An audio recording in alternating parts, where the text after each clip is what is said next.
Today we are looking at Fonseca. You probably can't even see it. Crappy little brown green labels. There's the actual proper label underneath. These come in a little paper wrap, and if you could read quickly there, you will have seen that it did indeed say Cuba. In my opinion, this is probably one of the most affordable Cuban cigars worth purchasing. I've had these before. I know they're good. It does taste like, young Cuban tobacco, not incredibly overly aged or mellowed. Just decent Cuban tobacco, the same you get in like a Monte Cristo Purito, at least in terms of flavor profile. I don't know if Monte Cristo is a more higher quality tobacco than this. I'm not professional enough to weigh in on that, but this guy, the wrapper, as they say, is a little bit toothy. It's kind of a rustic roll. I believe it's long filler. It's a nice light colored tobacco. The wrapper is a light wrapper. I don't know what it is. I could have done some better research. I rarely ever do for these videos because, like I said, I shoot them for fun.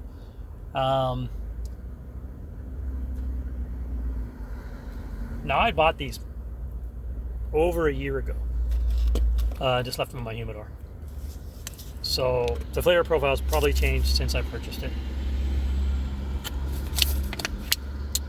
And when I bought it, it was like $13. I'll put an actual nowadays price for Fonseca. The dilicias or dilicias or something like that. It says right on the thing. Yeah, Fonseca Delicias Cuban.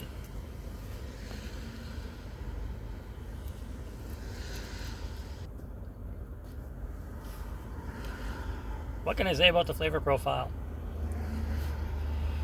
I'm getting what one would call the barrel impact that you get out of a bourbon, which is the bitter woody flavors, specifically like Woodford Reserve.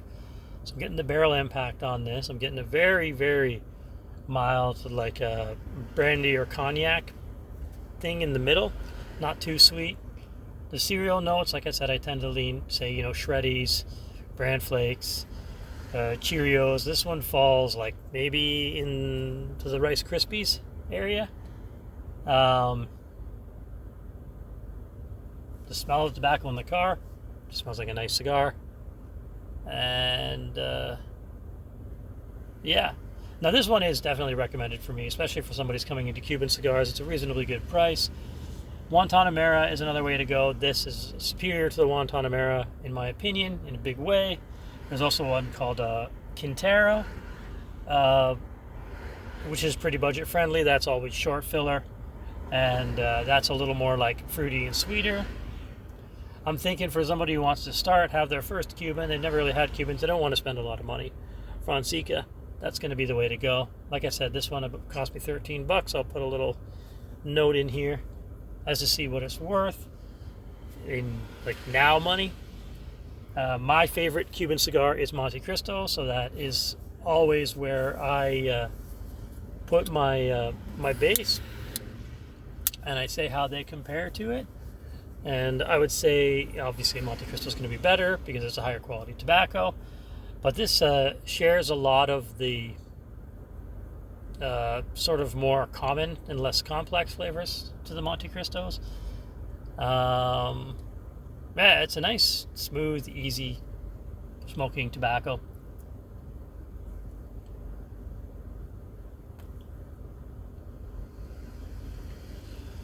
Yeah, it is a little bit harsh compared to some of the Cuban cigars that I've had, because I've been enjoying the Monte Cristo Puritos and the Cohiba Club 20s, which are little tiny cigars. Been enjoying all that stuff lately, so I have a pretty good Cuban comparison. And yeah, the Monte Cristo and the Cohiba is a better, richer, more complex tobacco than this. That being said, again, for beginner, your first Cuban cigar, you don't want to spend too much. You don't want to feel sick. You want to get a taste of the Cuban tobacco industry. Fonseca, probably where to go. I would avoid Guantanamera for your first Cuban cigar because they are pretty strong.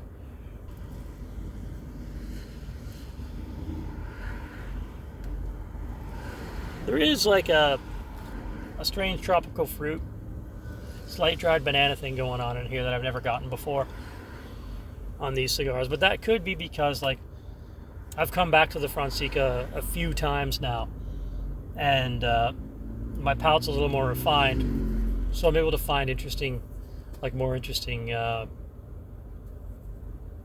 flavor notes than I was finding before. All in, I have to say, having just lit this, been on here for 12 minutes, you know what I'm saying, about a tenth of the way through the cigar, so I'm going to have a good long smoking experience. All in, this cigar is already more complex than I remember, so for that, again, I'll put the price point in here. As long as you're getting them for a reasonable price, I think it's a worthwhile smoke. And when it comes down to smoking cigars, like, you have to understand that most premium tobacco is an expensive hobby to have, and for the most part, paying a little bit more gets you a little bit more. That being said, there's definitely diminishing returns. Once you get past $30, $40, $50, $60, $70 for a single stick, I think you start getting into just burning money because you can, and there may be the odd cigar in there that's worth paying the premium for. But that would take, I believe, a lot of time and a lot of research to find and a lot of money invested. All right, well, I'm going to continue on with my ride. I might come back and weigh in on this again in about 30 minutes because I know I'll be making a pit stop. Just wanted to talk a little bit more about this guy. So at the beginning, I gave you those basic notes. Now that we're down to really almost the final third, I can tell you what's happening is we're going into all those deeper, darker, richer, stronger Cuban tobacco flavors that everyone's used to in their Cuban cigars. First third was the way I like it. Nice and light, mellow, sweet. Get into the second third, a little deeper, a little darker, a little more bitterness happening on the cigar. Well, not a little more, a lot more. But it's holding its own, burning pretty even, and it's made its way through a detour already because my drive was disrupted by construction. Still feel the same way I did at the beginning of the video, and that is it's a good beginner cigar for people who want to just get a taste of Cuban cigars and not spend too much money. The construction, not the nicest looking wrapper. It's not amazingly, full-bodied or anything, but it's all those flavors you expect from a Cuban cigar at a price that I think is more accessible for most people. So yeah, FRonseca Delicia, at least in the Corona form, still recommended. With the Cuban cigars, there's a whole thing going on with the way the industry is being regulated. And essentially a lot of Cuban cigars are being shipped across seas and to markets, emerging cigar markets, where they like their tobacco young and fresh, whereas over here we tend to like it a little more aged and mellowed the more traditional way. And what that has done ultimately has greatly increased the price and availability of Cuban cigars. Now, I understand the move. I mean, after all, I still think you're not supposed to be buying Cuban cigars in America, or you're able to buy them, the embargo's lifted or something.